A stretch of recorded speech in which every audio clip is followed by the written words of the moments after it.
बच्चों, good morning बच्चों। देखिए बच्चों, आज की आपकी 11 अगस्त की वर्कशीट नंबर 16 आ गई है और ये मैथमेटिक्स की वर्कशीट है। तो सभी बच्चों को अपनी वर्कशीट स्टार्ट करने से पहले स्टूडेंट का नाम, क्लास टीचर का नाम और अपना सेक्शन लिखना है। ओके बच्चों, सेक्शन लिखने के बाद अपनी वर्कशीट क्या करनी है, स्टार्ट करनी है। तो देखिए, आज की वर्कशीट में आपको किसके बारे में बताया गया है। आज की वर्कशीट में बहुपद के शून्य को एवं गुणांकों में क्या संबंध होता है, इसके बारे में बताया गया है। मतलब जो पॉलिनोमियल्स होते हैं उसके जीरोज, पॉलिनोमियल के जीरोज और मल्टीप्लिकेशन में क्या रिलेशन होता है, उस रिलेशन के बारे में कुछ क्वेश्चन दिए गए, कुछ थ्योरी दी गई है, कुछ कॉन्सेप्ट दिए गए हैं। उन कॉन्सेप्टों को क्या करना है, आपको समझना है अच्छे से। पिछली वर्कशीट थी, उम्मीद है कि सभी ने वीडियो देखी होगी। यदि किसी बच्चे ने वीडियो अभी तक नहीं देखी है तो मैं इस वीडियो के लिंक में या नीचे डिस्क्रिप्शन में आपको लिंक दूंगा, आप क्लिक करके देख ले। क्योंकि उस वीडियो को यदि किसी ने देखा तो इस वीडियो को देखने में बिल्कुल आसानी नहीं होगी और इस वर्कशीट को करने में और भी बिल्कुल ईजी वे से कर सकते हो आप। तो उम्मीद है कि सभी बच्चे जो पिछली वीडियो थी उसको देखें। ओके बच्चों, अब देखिए आपको इस वर्कशीट में क्या बताया गया है। इस वर्कशीट में बताया गया है कि द्विघात बहुपद दिया गया है। द्विघात बहुपद का मानक रूप, जो द्विघात बहुपद का स्टैंडर्ड फॉर्म क्या होती है बच्चों, ax² + bx + c और a≠0 0। मैंने आपको पहले भी बताया था कि a≠0 0 क्यों होता है, क्योंकि यदि हम a को = 0 कर देंगे तो ये आपकी क्या बन जाएगी, एक लीनियर पॉलिनोमियल बन जाएगा। क्या बन जाएगा, एक लीनियर पॉलिनोमियल बन जाएगा। इसलिए a≠0 0। ओके बच्चों, अब देखिए आपको इसमें दिया गया है कि द्विघात बहुपद के शून्यकों की संख्या क्या होती है, 2 होती है। आप कहोगे सर ऐसा क्यों, क्योंकि देखिए बच्चों 2 घात का बहुपद है तो 2 उसके क्या निकलेंगे, जीरोज। मतलब 2 पावर का वेरिएबल, 2 पावर का पॉलिनोमियल होने पर उसके 2 जीरोज ही निकलेंगे। यदि 3 पावर का पॉलिनोमियल है तो 3 जीरोज, 4 पावर का है तो 4 जीरोज। इसलिए लीनियर पॉलिनोमियल या एक घातीय बहुपद होगा तो 1 जीरोज या 1 शून्यक होगा उसका। इसलिए जितने पावर का पॉलिनोमियल उतनी जीरोज होते हैं उसके। इसलिए 2 घात के बहुपद के कितने जीरोज होते हैं बच्चों, 2 घात या 2। अब देखिए आपको इसमें आपको बताया गया है कि मैंने पहले फॉर्मूलों में आपको देखो, मैंने इस वजह से आप फोकस किया था पिछली वर्कशीट की थ्योरी पर कि आप इसको अच्छे से करें या जो क्वेश्चन कर रहे हो उसमें फॉर्मूला लिखे। क्यों, क्योंकि आपको अब यहाँ पर फॉर्मूला डायरेक्ट मिलेगा कि शून्यकों का योग क्या होता है, -b/a और शून्यकों का गुणनफल क्या होता है, c/a। तो ये पिछली जो वर्कशीट में अच्छे से समझाया गया था कि -b/a और c/a क्या होता है। इसलिए पिछली वर्कशीट की लिंक मैं इस डिस्क्रिप्शन में दूंगा। यदि किसी बच्चे ने नहीं देखा है या कुछ कन्फ्यूज़न हो रहा है तो वो फिर से देखे। ओके बच्चों, ओके। अब देखिए आपको वैसे एक बार मैं थोड़ा सा बता देता हूँ कि -b/a क्या होता है। देखो बच्चों, -b होता है आपका x वाली टर्म है और a क्या होता है, x² वाली टर्म का कोफिशिएंट या फैक्टर। तो x क्या हो गया बच्चों, x हो गया आपका b हो गया आपका x वाली टर्म का कोफिशिएंट और a क्या हो गया, x² वाली टर्म का कोफिशिएंट और c क्या हो गया, कांस्टेंट कोफिशिएंट और a क्या हो गया, x² वाली टर्म का कोफिशिएंट। हो गया बच्चों। अब देखिए आपको इसमें दिया गया है कि हम जानते हैं कि द्विघात बहुपद के शून्यकों का योग एवं गुणनफल कैसे ज्ञात किया जाता है। पर क्या शून्यकों के योग एवं गुणनफल से हम बहुपद ज्ञात कर सकते हैं? यस, बिल्कुल ज्ञात कर सकते हो। अब वो कैसे ज्ञात करोगे, ये प्रोसेस को हम क्या बताएंगे, इस वर्कशीट में बताएंगे। अब देखिए आपके पास एक एग्जाम्पल दिया गया है और एग्जाम्पल में क्या दिया गया है, आपको इसमें दिया गया है कि यदि किसी द्विघात बहुपद के शून्यकों का योग -3/4 दिया गया है, मतलब कोई 2 पावर का पॉलिनोमियल है और उसके जीरोज का सम क्या दिया गया है बच्चों, -3/4 और उसके शून्यकों का गुणनफल 1/4 दिया गया है और जो उसके मल्टीप्लाइज का जो जीरोज क्या दिया गया है, 1/4। तो द्विघात बहुपद ज्ञात करना मतलब 2 पावर का पॉलिनोमियल क्या होगा।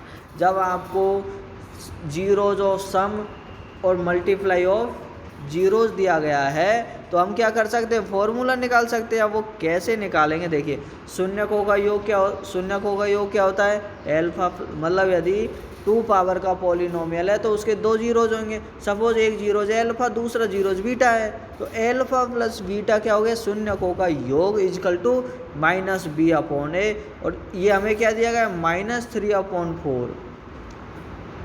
क्या दिया गया बच्चों, माइनस, तो पहले लगेगा माइनस इंटू -3/4 इजकल टू 3/4। तो शून्यकों का गुणनफल क्या हो गया बच्चों, एल्फा मल्टीप्लाई बीटा, तो c/a होता है, वो कितना दिया गया आपको, 1/4। अतः a equal to 4, b equal to 3 और c इजकल टू 1। अब ये आप कहोगे सर ये कैसे निकाला, देखिए बच्चों, देखिए आपको इसमें a की वैल्यू क्या है, 4, a की वैल्यू क्या है, 4, यहाँ पर भी a की वैल्यू क्या है, 4। हम कंपेयर कर सकते हैं, यदि जैसे कोई नंबर का हमें न्यूमरेटर और डिनोमिनेटर दिया गया है और न्यूमरेटर और डिनोमिनेटर भी यदि उसके नंबर दिए गए हैं, जैसे कोई लेटर दिया गया और उसके सामने न्यूमरेटर और डिनोमिनेटर आपको क्या दिया गया, नंबर के रूप में दिया गया है, तो आप डायरेक्ट इक्वल टू साइन में दिया गया है, तो आप डायरेक्ट क्या कर सकते हो, कंपैरिजन कर सकते हो या उनकी तुलना कर सकते हो। तो इसलिए हमने यहाँ पर क्या किया, डायरेक्ट तुलना की, तो -b/3, तो b की वैल्यू क्या आ गई बच्चों, 3 आ गई, c की वैल्यू क्या आ गई, 1 आ गई। तो यहाँ से हमने डायरेक्ट कंपैरिजन करके ये क्या निकाल लिया, मान निकाले। हम कंपैरिजन यदि इक्वल टू साइन या बराबर के चिन्ह में यदि हमें कोई 2 वैल्यू दी गई है तो हम डायरेक्ट कंपैरिजन या तुलना करके क्या कर सकते हैं बच्चों, ए बी सी की वैल्यू निकाल सकते हैं। इसलिए हमने यहाँ पर डायरेक्ट ए बी सी की वैल्यू फाइंड आउट की। अब देखिए यदि एल्फा बीटा बहुपद के शून्यक हो तो देखिए आपको इसमें फॉर्मूला नहीं दिया गया है, इसमें आपको क्या नहीं दिया गया बच्चों, फॉर्मूला नहीं दिया गया। तो देखिए आप इसमें कैसे निकालोगे, इसमें इसका एक फॉर्मूला होता है बच्चों। क्या फॉर्मूला होता है कि इसका सूत्र होता है कि हम बहुपद द्विघात बहुपद कैसे निकालता है, कि इसका फॉर्मूला होता है x² - x, मतलब जिस रूप में लेना चाहते हो आप, x के रूप में यदि पॉलिनोमियल लेना चाहते हो तो x, y के रूप में लेना चाहते हो y, k के रूप में लेना चाहते हो तो k, a के रूप में लेना चाहते हो तो a लिखे। ओके बच्चों, तो x² minus x multiply sum of zeros, मतलब उसके गुण शून्यकों का योग, यहाँ पर लिखिए लिए शून्यकों का योग या sum of zeros plus multiply of zeros या शून्यकों का गुणनफल प्लस शून्यकों का गुणनफल। अब देखिए, अब जैसे आपको इस क्वेश्चन में यदि दिया गया है कि आप कैसे निकालोगे, तो क्या कैसे निकालोगे बच्चों, x² minus x into sum of zeros क्या दिया गया है, सम ऑफ जीरोज -3/4 -3/4, ठीक है, प्लस मल्टीप्लाई ऑफ जीरोज क्या दिया गया 1/4। जब इस एक्सप्रेशन को हम सॉल्व करते हैं तो आपका क्या वैल्यू आएगी बच्चों, इस एक्सप्रेशन को सॉल्व करने पर आपका क्या मान आएगा, आपका मान आएगा बच्चों ये वैल्यू। ओके, तो देखिए आपका जो px जो पॉलिनोमियल है वो निकल जाएगा। अब देखिए आपको इसमें क्या दिया गया है, इसमें आपको समझाएगा यदि एल्फा बीटा बहुपद px है, यदि एल्फा बीटा के यदि कोई बहुपद है 2 पावर का और उसके एल्फा बीटा क्या है, जीरोज हो, तो यदि ax² plus bx plus c के शून्यक हो तो एल्फा बीटा इस पॉलिनोमियल के क्या है, शून्यक। ax² bx प्लस c के पॉलिनोमियल बहुपद के जीरोज क्या है बच्चों, एल्फा बीटा। तो हम जानते हैं कि x माइनस एल्फा और x माइनस बीटा इसके क्या होंगे, इसके फैक्टर होंगे। px पॉलिनोमियल के फैक्टर क्या होंगे, x माइनस एल्फा और x माइनस बीटा होते हैं। अतः इसलिए ax² plus bx plus c equal to हम क्या लिख सकते हैं, k into x minus alpha into x minus beta minus k into x minus alpha into x minus beta. Okay बच्चों, अब देखिए के आपको दिया गया है और x square minus alpha plus beta into x plus alpha beta. Okay बच्चों, अब देखिए आपको के कोई एक कोफिशिएंट दे दिया जाए, के कोई सपोज आपका एक कोफिशिएंट आ जाए, तो जो मैंने अभी आपको फॉर्मूला बताया था वो सेम फॉर्मूला ये होगा कि x square minus alpha plus beta into x plus alpha beta. ये क्या हो गया आपका, जो फॉर्मूला मैंने अभी बताया था वो फॉर्मूला ये आपका है कि x square minus alpha plus beta का मतलब क्या हो गया, एल्फा प्लस बीटा का मतलब हो गया सम ऑफ जीरोज या शून्यकों का योग into x plus alpha multiply beta का मतलब हो गया बेटा शून्यकों का गुणनफल या मल्टीप्लाई ऑफ जीरोज। ओके, तो के एक्स स्क्वायर माइनस के into alpha plus beta into x plus के एल्फा बीटा। ओके, के का मतलब हो गया कोई भी यदि आपका कोफिशिएंट से मल्टीप्लाई हो या नहीं हो, तो इसलिए अब देखिए आपको दोनों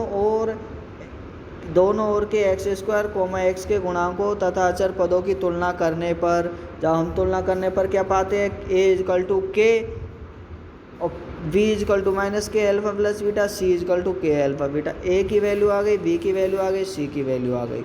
ओके बच्चों, अब देखिए आपको दिया गया है कि यदि द्विघात बहुपद के शून्यकों का योग 4 हो और उनके गुणनफल क्या दिया गया है, गुणनफल 7।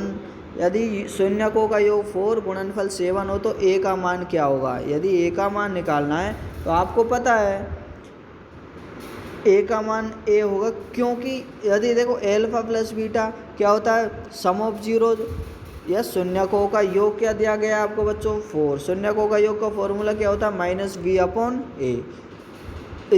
ओके बच्चों, तो 4/1 हम क्या कर सकते हैं, लिख सकते हैं इसको।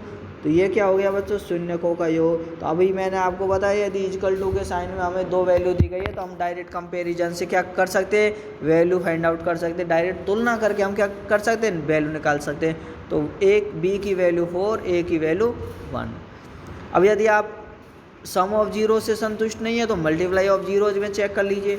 मल्टीप्लाई ऑफ जीरोज में क्या है, तो गुणनफल एल्फा बीटा होने पर इसका क्या गुणनफल कितना दिया गया है, 7 दिया। आपको क्वेश्चन में जो बात दी गई है उसी को समझा रहा हूँ मैं कुछ अलग से नहीं समझा रहा हूँ। इसलिए यदि किसी को कन्फ्यूजन हो रहा है तो एक बार वीडियो को फिर से देख ले। तो मल्टीप्लाई ऑफ जीरोज या गुणनफल जीरोज क्या दिया गया है, 7। तो 7 आपको पता है मल्टीप्लाई ऑफ जीरोज या जीरोज का सम या शून्यकों का गुणनफल क्या होता है, सी अपॉन ए की वैल्यू क्या दी गई, 7 और अपॉन 1 हम लगा देंगे अपनी मर्जी से, क्योंकि उसमें 1 लगाने पर इसमें क्या है कुछ भी फ़र्क नहीं पड़ता। इसलिए अब हमें इसकी क्या कर दी, फिर से कंपैरिजन कर दी तो ए की वैल्यू क्या आ गई, 1। तो इसलिए हम ए की वैल्यू क्या निकल के आएगी, 1। ओके बच्चों, अब देखिए आपको इसमें कुछ क्वेश्चन दिए गए हैं। क्वेश्चन नंबर 1 अभ्यास के लिए कि किसी द्विघात बहुपद के शून्यकों का योग क्या दिया गया है, 15/4 और शून्यकों का गुणनफल कितना दिया गया है, 3। तो आपको क्या निकालना है, द्विघात बहुपद ज्ञात करना है। क्या करना है बच्चों, द्विघात बहुपद ज्ञात करना है। ये क्वेश्चन नंबर 1 था। क्वेश्चन नंबर 2 क्वेश्चन पढ़ लीजिए एक बार अच्छे से, उसके बाद मैं आपको सॉल्यूशन बताऊंगा कि वह द्विघात बहुपद ज्ञात कीजिए जिसके शून्यकों का योग क्या है, -10 और गुणनफल क्या है, -39। शून्यकों का योग -10 और गुणनफल -39। अब देखिए ये क्वेश्चन नंबर 2 था। क्वेश्चन नंबर 3 क्या है, यदि द्विघात बहुपद के 2 शून्यक -4 और -6 है तो आपको क्या निकालना है, शून्यकों का योग एवं गुणनफल ज्ञात कीजिए और b की वैल्यू ज्ञात कीजिए। b की वैल्यू क्या करनी है, फाइंड आउट करनी है। ओके बच्चों, अब देखिए क्वेश्चन नंबर 4 में दिया गया बहुपद 6x² + 11x + 5 के शून्यकों का योग ज्ञात कीजिए। आपको क्या करना है, शून्यकों का योग। अब देखिए इस वर्कशीट में आपको इस वर्कशीट के 4 क्वेश्चंस का सॉल्यूशन हम कैसे, देखिए बच्चों हमें 4 क्वेश्चन दिए गए थे वर्कशीट में। हम चारों क्वेश्चनों का सॉल्यूशन कैसे निकालते हैं। देखिए क्वेश्चन नंबर 1 में आपको क्या दिया गया था, शून्यकों का योग 15/4, शून्यकों का गुणनफल 3 दिया गया था, मतलब सम ऑफ जीरोज और मल्टीप्लाई ऑफ जीरोज। जब आपको सम ऑफ जीरोज और मल्टीप्लाई ऑफ जीरोज दिया गया है और आपसे पॉलिनोमियल की इक्वेशन पूछी है तो उसका सूत्र क्या होता है? उसका सूत्र होता है x square minus x into मूलों का योग प्लस मूलों का गुणनफल। X square minus x into मूलों का योग या sum of zeros plus multiply of zeros. Okay बच्चों, तो इस फॉर्मूले में हम डायरेक्ट लिख के आपका क्या निकल जाएगा? पॉलिनोमियल निकल जाएगा। अब देखिए आपको एक्स स्क्वायर, तो एक्स स्क्वायर लिखना है, या एक्स स्क्वायर के टर्म में ज्ञात करने पर एक्स स्क्वायर माइनस एक्स की जगह एक्स और सम ऑफ जीरोज कितना दिया गया? 15/4। तो 15/4। सॉरी बच्चों, इसमें मैंने थोड़ा मिस्टेक कर दिया, मुझे अभी याद आया, इसमें मिस्टेक, गलती से मिस्टेक हो गई इसमें मुझसे। तो इसको सुधारने के लिए हम क्या करेंगे, अभी मैं वीडियो को दोबारा से चालू कर नहीं सकता क्योंकि आपको मैंने थ्योरी समझा दी है और 16 मिनट की वीडियो बन चुकी है। इसके बजाय सिर्फ एक क्वेश्चन की वजह से, अब देखिए एक बार मैं चेक कर लेता हूँ कि सेकंड, थर्ड और सेकंड सही है क्या? थर्ड आपका सही है, सेकंड सही है और आपका थर्ड भी सही है, फोर भी सही है, लेकिन फर्स्ट में मिस्टेक हो गई, गलती से मिस्टेक जिसे हम कहते हैं। तो देखिए आपका फॉर्मूला सही है बिल्कुल। Formula x square minus x into मूलों का योग या सम ऑफ जीरोज प्लस मूलों का गुणनफल या मल्टीप्लाई ऑफ जीरोज। ओके बच्चों, इसके बाद में आपको क्या करना है कि x square minus x into या मल्टीप्लाई मूलों का योग क्या दिया गया? 15/4। तो 15/4, लेकिन मैंने गलती से 3 लिख दिया। तो x square minus x multiply 15/4 plus मूलों का गुणनफल क्या है बच्चों? मूलों का गुणनफल आपको दिया गया है 3। तो 45 की जगह पर हम क्या लिखेंगे बच्चों? 3 लिखेंगे। सिर्फ ये करेक्शन करना है, तो आपका जब ये लिखेंगे तो ये भी गलत आएगा। तो आपका आंसर क्या आएगा? आंसर आएगा x square minus 15/4 into x plus 3 से। इसके बाद में सेकंड स्टेप ये होगी। इसके बाद में यदि हम इसको इतना भी छोड़ सकते हैं लेकिन इतना नहीं छोड़ो तो आप इसको क्या कर सकते हो?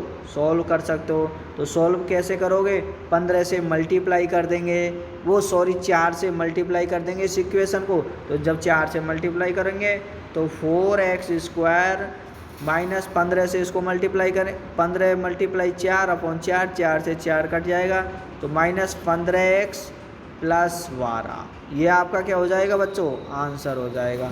इसलिए मेरे गलती से मिस्टेक जिसको बोलते हैं वो हो गई थी, तो आप इसको करेक्शन कर लीजिए। मुझे पता भी चल गया, पता नहीं दिमाग कहाँ काम कर रहा था, इसलिए इसको चेंज। अब देखिए आपका क्वेश्चन नंबर 2 देख सभी बच्चों ने कर लिया ना उसको। देखो मैं वर्कशीट में चेक करूँगा, वर्कशीट भेजने पर कि कहीं आप भी सेम उतार दो ये पोर्शन को, ये पोर्शन गलत। अब देखिए क्वेश्चन नंबर 2 में आपको सम ऑफ जीरोज क्या दिया गया है? -10 और मल्टीप्लाई ऑफ जीरोज क्या दिया गया? -39। तो इसका फॉर्मूला क्या होता है? फॉर्मूला होता है x square minus x into मूलों का योग प्लस मूलों का गुणनफल, प्लस मूलों का गुणनफल। देखिए मैं पूरा बता देता हूँ, प्लस मूलों का गुणनफल। देखिए प्लस मूलों का गुणनफल, ये आपको मैंने अब देखिए आपको इसमें क्या दिया गया है? X square minus x into sum of zeros क्या दिया गया है बच्चों? -10 और मल्टीप्लाई ऑफ जीरोज क्या दिया गया? -39। तो x square minus minus plus 10x और -39 आंसर क्या हो गया? Right answer. अब देखिए क्वेश्चन नंबर 3 में आपको क्या दिया गया है? क्वेश्चन नंबर 3 में दिया गया है बहुपद के शून्य या जीरोज क्या है बच्चों? -4 एंड -6 है। तो आपको क्या निकालना है? बहुपद के शून्यकों का योग क्या होता है? आपको एक ही वैल्यू निकालनी है। तो आपको जब किसी पॉलिनोमियल के जीरोज दिए गए हैं तो आप क्या निकाल सकते हो? सम ऑफ जीरोज निकाल सकते हो। तो सम ऑफ जीरोज में क्या करें? हम उनको जोड़ देंगे तो कितना आ गया? -10। और मल्टीप्लाई ऑफ जीरोज क्या हो गया? मल्टीप्लाई में हम उनको मल्टीप्लाई कर देंगे तो 24। कितना आ गया बच्चों? 24। अब देखिए जब आपको शून्य का योग आपका क्या होता है माइनस बी अपॉन ए, जब शून्य का योग माइनस बी अपॉन ए होता है तो आपने क्या कर दिया माइनस बी अपॉन ए, तो इजकल टू -10 शून्य का योग और बी अपॉन ए शून्य का योग का फॉर्मूला, तो -10/1 लिख दिया। तो जब हम क्या करना है हमें ए की वैल्यू निकालनी है तो हम क्या करेंगे कंपेरिजन कर लेंगे, सॉरी हमें बी की वैल्यू निकालनी है, तो minus b upon a equal to -10, तो -10 माइनस बी इजकल टू -10, तो बी की वैल्यू क्या निकल जाएगी बच्चों। अब देखिए क्वेश्चन में मुझे कन्फ्यूज़न हो गया था, बी की वैल्यू निकालनी है या ए की वैल्यू निकालनी है। तो इसमें बच्चों ए की वैल्यू क्या निकल के आ गई 1 और बी की वैल्यू क्या निकल के आ गई बी का मान 10, बी की वैल्यू क्या निकल के आ गई 10। ओके, अब देखिए इसमें देखिए बी की वैल्यू 10, ए की वैल्यू 1, सी की वैल्यू, अब देखिए मल्टीप्लाई ऑफ जीरो से हम क्या कर सकते हैं, मल्टीप्लाई ऑफ जीरो होता है सी अपॉन इजकल टू 24 अपॉन 1, तो सी की वैल्यू 24, ए की वैल्यू 1। तो हमें यदि बी की वैल्यू पूछी है तो बी की वैल्यू, सी की वैल्यू पूछी है सी की, और ए की वैल्यू पूछी है तो ए की वैल्यू हम क्या कर सकते हैं आंसर में लिख सकते हैं। ओके बच्चों, अब देखिए क्वेश्चन नंबर 4 में आपको क्या दिया गया है 6x² प्लस 11x प्लस 5, ये आपका क्या था एक पॉलिनोमियल था। तो आपको क्या निकालना था sum of zeros. Sum of zeros का फॉर्मूला क्या होता है बच्चों माइनस बी अपॉन ए, तो माइनस बी अपॉन ए लगाएंगे तो क्या होता है minus b upon a equal to minus b की वैल्यू क्या है, बी का कोफिशिएंट 11, तो माइनस से हमने लगा दिया, ए का कोफिशिएंट कितना है 6, तो -11/6, ये क्या हो गया आंसर हो गया। तो देखिए आज की वर्कशीट में 4 क्वेश्चन दिए गए थे और सभी बच्चों को वीडियो को लाइक करना है और कमेंट्स करना है, और किसी बच्चे ने यदि चैनल को सब्सक्राइब नहीं किया तो वो चैनल को सब्सक्राइब कर ले। और 10th क्लास के बच्चों के लिए बहुत अच्छी गुड न्यूज़ है कि शायद आप मंडे से स्कूल आपको बुला लिया जाएगा, मंडे से अभी है, आज हमारी मीटिंग हुई थी स्कूल में और प्लानिंग की जा रही है कि मंडे से बच्चों को कैसे बुलाना है, कौन कौन सी सावधानियां रखनी है इस कोरोना काल में, और तो सोशल डिस्टेंसिंग से बच्चों को बिठाना है, तो उस तरीके की अभी कुछ और हमें क्या कर रहे हैं इस तरह की जिम्मेदारियों की या सुरक्षाओं की हम ध्यान रख रहे हैं। और शायद मंडे से आपकी रेगुलर क्लास स्टार्ट हो जाएगी, तो सभी बच्चों को अपनी अब तक 15 वर्कशीट हो गई, अब 16 हो जाएगी, इस वीक में 17 वर्कशीट हो जाएगी, तो 17 वर्कशीट कंप्लीट करके रखनी है। सभी बच्चों को फॉर्मूले याद करने हैं, क्योंकि जैसे आपकी फर्स्ट क्लास होगी तो उसमें मैं किसी भी बच्चे से पूछ सकता हूँ। ओके बच्चों, और यदि किसी बच्चे ने चैनल को सब्सक्राइब नहीं किया तो वो चैनल को भी सब्सक्राइब कर ले, मैं देख सकता हूँ। ओके बच्चों, धन्यवाद।